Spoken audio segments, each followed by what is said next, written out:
mo na to pong guest alang sa tong Christmas Around the World. Magandang hapon sa iyo po, Ma'am Aisha Khan. Hapon din po from Pakistan. Yes, magandang hapon po sa iyo at welcome po dito sa programang Bob Reports Afternoon Edition.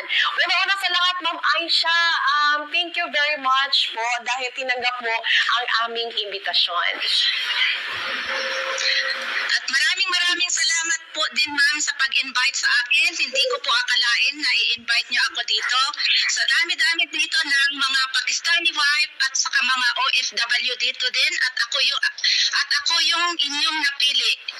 Kaya andito ako ngayon na sobrang saya ko at ako ay napili niyo dito sa Pakistan. Yes, Ma'am Aisha, ramdam ko po yung kasiyahan po. Especially na po na palalapit na po yung Christmas time. But anyway, Ma'am, ang tanong ko po sa inyo, ano po ba ang kadalasang ginagawa ng mga Pilipino dyan tuwing Kapaskuhan? Sa ngayon, tuwing Pasko, ma'am, bilang balik Islam or revert Islam, hindi po kami nagsiselebrate ng Pasko dito, pero marami din mga Christians dito, almost 1.59 ang Christians dito, so sila yung nagsiselebrate at saka marami din mga OFW dito na nagsiselebrate ng Pasko. Tuwing Pasko, nagsiselebrate sila sa Philippine Embassy at lahat yung mga OFW at saka meron din mga Pakistani wife, kahit revert Islam sila pero nag-attend din sila sa Islamabad. Yan yung capital city ng Pakistan, sa Islamabad, sa Philippine Embassy. Wow! And aside po niyan, Ma'am Aisha, since parapit na po din yung New Year, excited na po ba kayo?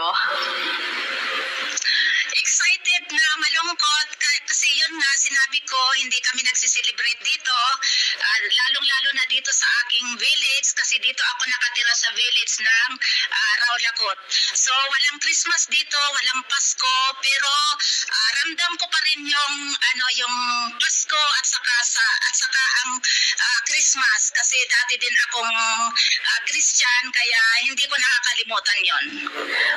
Pero bukod yan, Ma'am Aisha, how about sa New Year po? Ano po ba ang kadalasang ginagawa ng ating mga Filipino dyan every New Year? Kagaya din sa atin sa Pilipinas na kung ano yung mga ginagawa doon sa Pilipinas, ayun din yung ginagawa nila dito. Naghahanda sila ng mga iba't ibang mga Filipino foods at saka mix na din na Pakistani foods. Kasi dito na nga din sila nagtatrabaho, mga OFW at saka mga Pakistani wives din. Wow! Napaka-excited naman po pakinggan, Ma'am Aisha. Pero ito, Ma'am Aisha, meron bang mga display Christmas decors na po dyan? Oo, maraming mga display sa ibang lugar kasi yun nga, mga 1.59 ang mga Christians dito. May mga Christmas decorations din, kagaya din sa atin na may naghahanda sila, na may mga decorations, Christmas decorations. Pinaghahandaan talaga nila yan. Wow! At least, Ma'am Aisha, na kahit tayo nandyan sa Pakistan, dahil sa Filipino community, hindi pa natin ma-feel na we are far away from home. Dahil nandyan din yung mga Christmas decor. Oo, hindi ko, mapifeel ko talaga yung Christmas din at saka Pasko kahit nandito lang ako, kahit balik Islam ako. Siyempre, napifeel ko din yung Pasko at saka New Year. And bukod dyan, Ma'am Aisha, may sinusuot ba dyan or kadalasang inihahandang pagkain? Marami silang hinahanda dito. Yung mga Christians, naghahanda sila, nagsusuot din sila ng mga bago na damit. Yung kagaya din sa atin na hinahanda. Kasi nga mga OFW dito, yun yung mga hinahanda nila, mga Filipino foods. At saka nagsusuot din sila ng mga damit na mga bago o kahit luma, pwede din. How about exchange gift, Ma'am Aisha? So far, ma'am, wala pa akong narinig dito na nag-exchange gift kasi yun nga, matagal na akong hindi ever since hindi ako nag-attend ng Christmas party sa Philippine Embassy kasi dito nga ako malayo sa Philippine Embassy, malayo ako dito sa lugar namin, lalo ako dito sa village, kaya hindi ko alam kung may exchange gift sila. Pero sigurado meron yan, ma'am, na nag-exchange gift sila, lalong-lalo na ang mga staff sa Philippine Embassy at saka mga OFW din dito.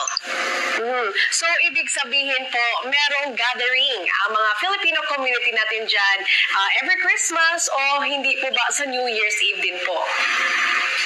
Oo, meron silang gatherings dito, mga doon sila nag-gathering sa hindi sa Philippine Embassy o kaya merong isang lugar o kaya hotel, meron talagang lugar sila na nag-gatherings, mga Filipino community, mga OFW, mga kasama din ang mga Pakistani wife. I see po. And Ma'am Aisha, meron po ba mga lugar dyan sa Pakistan na patok na binibisita ng mga Pilipino every Christmas time o hindi kaya sa New Year's Eve? Ma'am, pagkakaalam ko, wala akong alam dyan kung may binibisita ng mga lugar. Pero ang alam ko ay sa Philippine Embassy sila pumupunta o kaya sa ibang lugar sila nag-gathering. I see. Alright, Ma'am Aisha.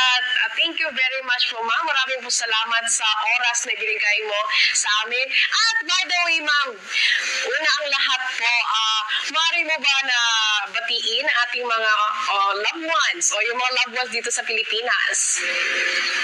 Sa lahat-lahat ng mga kababayan ko dyan, especially ang aking mga mahal sa buhay at lahat-lahat mga kaibigan, mga kamag-anak, lahat-lahat mga kababayan ko, advance Merry Christmas at maligayang bagong taon sa inyong lahat dyan. Alright. Once again, thank you very much, Ma'am Aisha Khan from Pakistan, and God bless you always po.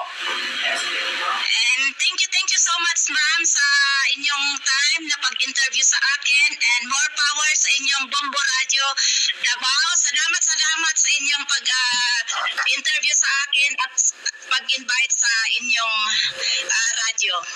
At Merry Christmas sa inyong team, ma'am, Bombo Radio Davao. Merry Christmas and advance Happy New Year. Alright. Philippine Standard Time, oras sa Bombo Radio, mga